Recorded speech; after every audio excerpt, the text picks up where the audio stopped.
Hello, Mingala Bashin, Burmese USA YouTube channel ရနေပြီးတော့ပြန်လင်းလို့ခွန်းဆက်တာလိုက်ပါတယ်ဒီနေ့မှာတော့Burmese USA YouTube channel လေးကတင်ဆက်ပေးမယ့်အကြောင်းအရာလေးကတော့ US citizen ဆောင်းမွေးဖြစ်ဆိုလို့ရှိရင် interview မှာမေးခွန်းမေးမယ်မေးခွန်းအခုတရာအဲ့ဒါလေးကိုကျွန်မမေးခွန်းအခုတရာကိုမေးခွန်း5ခုအဖြစ်5ခုအပတ်စဉ်တိုင်းထုတ်နှုတ်ပြီးတော့ကျွန်မလေ့ကျင့်လေ့လာပေးနေတာဖြစ်ပါတယ်မေးခွန်းအခုတရာကိုကိုယ့်ဘက်သားကိုကြက်ပြီးတော့ကိုယ့်ဘက်သားကိုဖြေနိုင်တဲ့သူတွေလည်းရှိသလိုခက်ခဲနေတဲ့သူတွေလည်းရှိတယ်ဒါမှမဟုတ်ကြက်ဖို့အချိန်မရတဲ့သူတွေလည်းရှိတယ်ပေါ့နော်အဲ့ဒီသူတွေအတွက်ကိုကျွန်မရဲ့ YouTube channel ရပြီးတော့ကြိုးစားပါတယ်ကျွန်မရဲ့ YouTube channel လေးကိုဗီဒီယိုလေးတွေကို like လုပ်ထားပြီးပါ channel လေးကို subscribe လုပ်ထားခြင်းအပြင်အားပေးကြပါအောင်Burmese USA YouTube channel လေးကိုအခုမှစရောက်ပြီးတော့ဝင်ရောက်လေ့လာတဲ့သူဆိုလို့ရှိရင် Burmese USA YouTube channel လေးကို search မှာ Burmese USA ဆိုပြီးတော့ရိုက်ချလိုက်လို့ရှိရင်ဒီလို logo လေးပေါ်တယ်ဆိုလို့ရှိရင်ပေါ့နော်ကျွန်မရဲ့ YouTube channel လေးဖြစ်ပါတယ်ကျွန်မ YouTube channel မှာဆိုလို့ရှိရင် America နိုင်ငံကိုလာရောက်ပြီးတော့အခြေကျနေထိုင်မဲ့မြန်မာပြည်သားများအတွက်ရောအခြေကျပြီးနေထိုင်နေပြီးသားဖြစ်တဲ့မြန်မာပြည်သားများအတွက်ก็ immigration ဆိုင်ရာမေးခွန်းဖြေလေးတွေကျွန်မအများကြီးလေ့လာပြီးတော့ကိုယ်တိုင်ကိုယ်ကျလဲpersonal experience တွေနဲ့ပေါင်းစပ်ပြီးတော့ကျွန်မတင်ဆက်ပေးထားတာတွေရှိပါတယ်ဒီနေ့မှာတော့လေ့ကျင့်သွားမယ်မေးခွန်း5ခုဖြေ5ခုကတော့မေးခွန်းနံပါတ်61ကနေပြီးတော့65ဖြစ်ပါတယ်ဆက်ပြီးတော့ကြည့်လိုက်အောင်နော်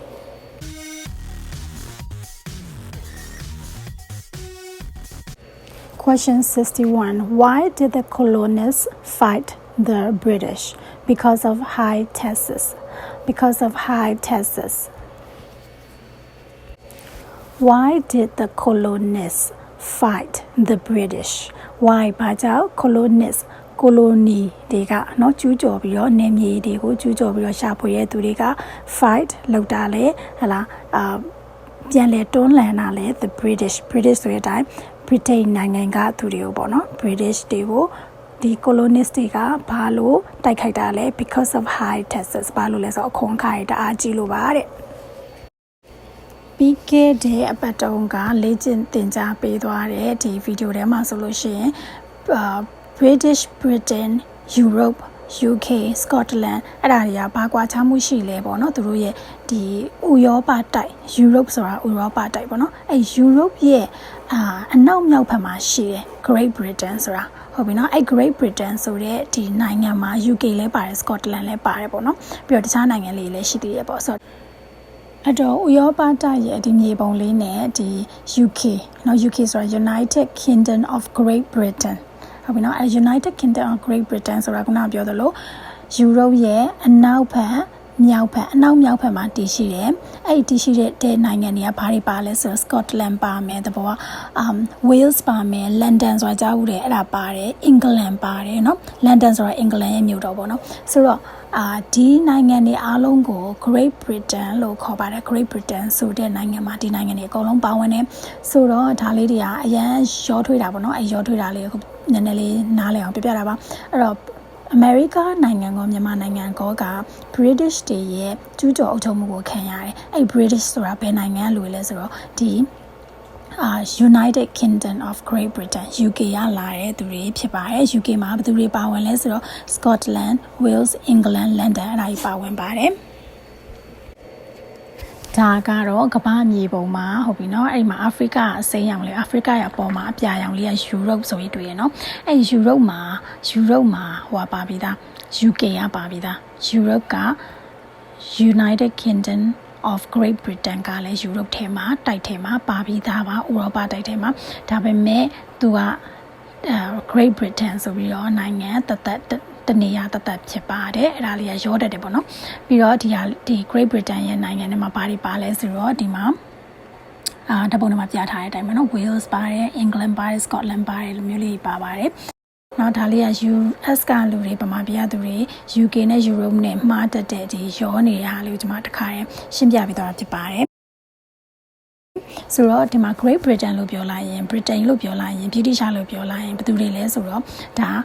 UK ကသူတွေကိုပြောဖြစ်ပါတယ်အဲ့တော့ number 61မေးခွန်းလေးက Why did the colonists fight the British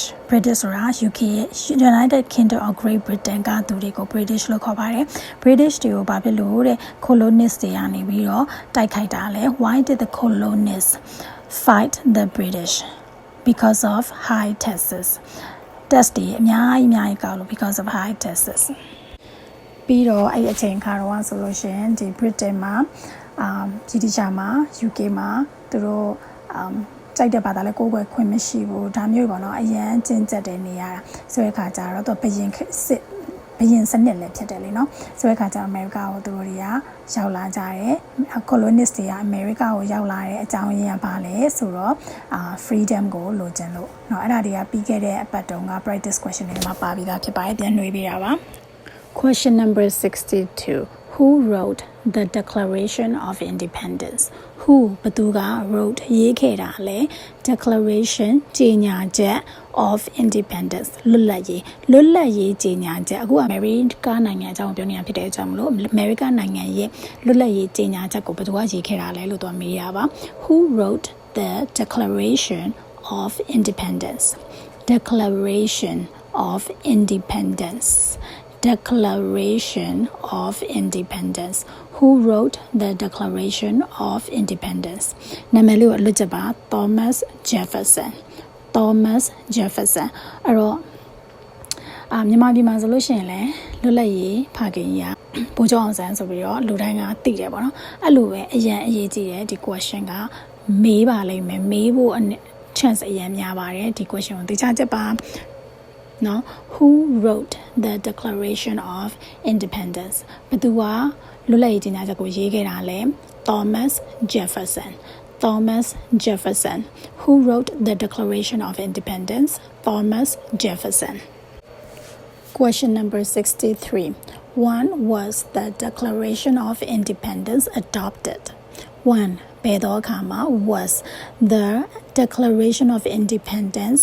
လွတ်လပ်ရေးကြေညာချက်က adopted ဆိုတော့မွေးဖွားလာတာလေပေါ့နော် When was the Declaration of Independence adopted မွေးစားခြင်းခံရတယ်ပေါ့ adopt ဆိုတာပြောချင်တာတော့เนาะဒါပေမဲ့ဒီမှာတော့ဘာသာကိုစီးလျော်အောင်ပြန်လိုက်လို့ရှိရင်เนาะ Declaration of Independence ကိုဘယ်တုန်းကရေးတာလဲဘယ်တုန်းကပြီးသွားတာလဲပေါ့เนาะဘယ်တုန်းကရေးပြီးသွားတာလဲဘယ်တုန်းကဖြစ်ပေါ်လာတာလဲဆိုတော့ July 4th 1776 Okay July 4th July ဟလားနောက်တချင်းရှိတယ်မလား Katy Perry တချင်းအဲ့တော့ဒီရက်စွဲကိုလည်းအလွတ်ကျမှရပါမယ်အဲ့တော့4 July ဆိုပြီးတော့အမေရိကမှာနေရလူကတော့ခဏကြားဖို့နေကြဖြစ်တယ်မိဘနေဖောက်ကြတယ်သူတို့ရဲ့လွတ်လပ်ရေးနေ့ပေါ့နော်အဲ့တော့မြန်မာပြည်လွတ်လပ်ရေးနေ့ဆိုလို့ရှိရင် January 4th ဟုတ်တယ်အဲ့တော့ဒီဟာက July 4th ဟုတ်ပြီနော်အဲ့ဒါလေးကိုပဲနည်းနည်းလေးပြောင်းပြီးမှတ်သားလိုက်အောင်ပါပဲ July 4th သို့မဟုတ် 4th July ဟုတ်ပြီနော်1776ဒီမှာဘယ်လိုသွားမှတ်ရမလဲဆိုတော့77ကိုအလဲက77ကိုမှတ်ပါဒါကြက်နေလို့ပြပြပါနော်အလဲက77ဟုတ်ပြီနော်19မဟုတ်နော်1976မဟုတ်ပါဘူး1776အလဲက7နှလုံးကိုမှတ်ပါပြီးအရှိက1နဲ့အနောက်က6နဲ့ကိုပေါင်းလိုက်ရင်လည်း7ရပါတယ်ဆိုတော့1776 Okay 1776ခလဲမှာ77ရှိတယ်အရှိမှာ1အနောက်မှာ6ဆိုရင်အရှိမှာဘလို့မှ6မဖြစ်နိုင်ဘူးလေနော်အရှိမှာ1အနောက်မှာ6ဆိုရင်1776ဟုတ်ပြီနော် Okay when was the Declaration of Independence adopted July 4th 1776အဲ့တော့ဒီမေးခွန်းကလည်းအသက်တမျှအရေးကြီးပါတယ်ဆိုတော့တေချာလေးကြက်ပါWhen was the Declarations of Independence adopted? အဲ့တော့သူကမေးတဲ့တဲမှာကိုကနားထဲမှာပေါ့နော်ဖမ်းပြီးနားထောင်မှာ Declaration of Independence ဟုတ်ပြီနော်အဲ့မှာ Who wrote ရေးတာဆိုရင် Thomas Jefferson Okay adopted ဘယ်အချိန်မှာဖြစ်ပေါ်လာလဲဆို July 4th 1776 64 There were 13 original states name 3 Original states America ကစပြီးတော့ America ကိုစပြီးတွေ့ရှိတယ်ပေါ့နော် America အရင်တော့ပိုင်တာတော့ Red Indians တွေကပိုင်တာပါဒါပေမဲ့ Red Indians တွေကသူတို့ကတောသူတောင်သားတွေလိုပဲနေတယ်အဲ့တော့ဒီ colonist တွေက British ကနေပြီးတော့ United Kingdom of Britain ကသူတွေကလာလဲရင်းနဲ့သူတို့ကနေမြေဒီချက်ထွင်ဖို့အတွက်ကိုကြည်ရဲနဲ့သူတို့ကဘာတွေတွေ့လဲဆိုတော့ဒီနယ်မြေတို့အရင်တွေ့တာပေါ့နော်အဲ့နယ်မြေတွေကိုပထမအဆုံးနယ်မြေ73ခုကိုသူကအရင်တွေ့တယ် state 73ခုအဲ့73ခုကဘာတွေလဲအဲ့73ခုတွေက3ခုကိုဖော်ပြပါတယ်ဟုတ်ပြီနော် New Hampshire Massachusetts Rhode Island ဟုတ်ပြီ73ခုလုံးကိုကျွန်မဖြည့်ပေးမယ်အဲ့ဒီမှာကိုကြိုက်တဲ့ကိုကြားဘူးတဲ့လွယ်တဲ့ပြည်နယ်ကိုဖြည့်လို့ရပါတယ်ဟုတ်ပြီပြီးတော့ဘာဖြစ်လို့အဲ့73ခုက original states ဖြစ်နေတာလဲဆိုတော့လည်းကျွန်မပြပြချင်ပါတယ် စာချက်တာအဲ့လိုမျိုးဒိဗယ်လေးနဲ့ဘာကြောက်လဲဆိုတော့ချက်တာကိုသိသွားလို့ရှင်ဒီ American တမိုင်းကြောင်းက American citizen ဖြေမှသိဖို့လိုတာမဟုတ်ပါဘူး American သူမျိုးဖြစ်သွားပြီဆိုရင်သိဖို့လိုတယ်လို့ America ရဲ့ history ကိုလေ့လာနေတဲ့သူတွေစိတ်ဝင်စားတဲ့လူတွေလည်းသိဖို့လိုပါတယ်အဲ့အတွက်ကြောင့်မလို့ဒီ original 13 original states ကဘာတွေလဲဆိုတော့ကျွန်မအရင်ဆုံးပြောပြပေးပါမယ်13 original states ကို13 original colonies လို့လည်းခေါ်ပါတယ်။ဘာဖြစ်လို့လဲဆို colonies တွေကအရင်ဆုံးဒီ state 73ကိုရောက်ရှိလာပြီးတော့နယ်မြေကိုဒီသတ်မှတ်ပြီးတော့နယ်မြေကိုအပိုင်းစားယူလိုက်တာပေါ့နော်။အဲ့ဒါကို13 original colonies သို့မဟုတ်13 original states လို့လည်းခေါ်ပါတယ်။အဲ့တော့13မှာ3ခုကိုပြပြပါတဲ့။ Okay အားလုံးရဲ့13ကိုအရင်ဆုံးဒီမြေပုံလေးပေါ့နော်ဒီမြေပုံလေးကိုကြည့်ပြီးတော့အားလုံးရဲ့73ခုလုံးက73ခုလုံးရဲ့နာမည်လေးတွေကိုအရင်ဆုံးကြည့်ရအောင်ဒီအမေရိကမြေပုံယူကြည့်မယ်ဆိုလို့ရှိရင်အမေရိကရဲ့အရှေ့ဘက်ကမ်းခြေတော်တော်များများက13 colony 13 original colonies တွေဖြစ်ပါတယ်13 original states ဖြစ်ပါတယ်ဘာဖြစ်လို့လဲဆိုတော့တွေ့တဲ့အတိုင်းပဲ UK ကဒီဘက်မှာရှိတယ်ဟလား United Kingdom of Great Britain အဲ့ဒီ United Kingdom of Great Britain ကနေပြီးတော့သူတို့ကဟလာဒီမှာရေလမ်းရှိတယ်လေနော်Atlantic သမုဒ္ဒရာကိုဖြတ်ပြီးတော့သူတို့ကလာပြီးတော့ရှာဖွေတွေ့ရှိပြီးဒီကန်ယူဒန်တောက်လျှောက်အကုန်လုံးသူတို့တင်လိုက်တယ်ပေါ့နော်ဆိုတော့အဲ့ဒါကြောင့်မလို့သူတို့ရဲ့ပထမဦးဆုံး origin 73 state ဖြစ်ပါတယ်အဲ့73 state ကဘာတွေလဲအဲ့73 state ကိုသူတို့က original colonies ယူလိုက်တယ်ပေါ့နော်ပထမဆုံးတင်ပိုက်လိုက်တဲ့73 states ဖြစ်ပါတယ်အဲ့ဒါကဘာတွေလဲဆိုတော့ New Hampshire ရှိမယ် Massachusetts ရှိမယ် Rhode Island ရှိမယ် Connecticut ရှိမယ် New Jersey Pennsylvania Delaware ဟုတ်ပြီနော်Maryland